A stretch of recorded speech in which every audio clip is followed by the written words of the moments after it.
মেয়েটা আমার দাদুর ওখানে যেতে চায় না তো। ও হ্যাঁ, আমার মরা দাদুর ওখানে এই মেয়েটা কেন যেতে চায়?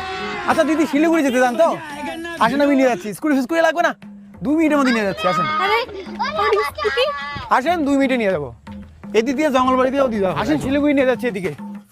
আরে এদিকে কোথায় শিলিগুড়ি? আরে আছে আছে, আসেন শিলিগুড়ি আছে। আরে দাদু, ও দাদু, তোমার দেখা করার জন্য একজন আসে। আরে আপনি এখানে কার সাথে কথা বলছেন? এখানে আপনার দাদু কোথায়? ম্যাডাম, এটা আমার দাদু সীতা, 23 বছর আগে মারা গেছে। আপনি বারবার বলছেন আপনি আমার দাদুর ওখানে যাবেন, আরে আমার দাদু তো মরে গেছে। তাই দাদুর যেখানে চিতা দেওয়া হয়েছে ভাই সেখানে নিয়ে আসলাম। এই যে এইখানেই দাদুকে চিতা দেওয়া হয়েছে। আরে আমি কখন বললাম আপনার দাদুর ওখানে আমি যাব? আমি তো শিলিগুড়ি যেতে চাইছি। আমার দাদুর নামই তো শিলিগুড়ি। শিলিগুড়ি রায় আমার দাদুর নাম ছিল। Mario Mera, cosa sé que vos মানুষের মুক্তি তোরা চিড়িয়াখানায়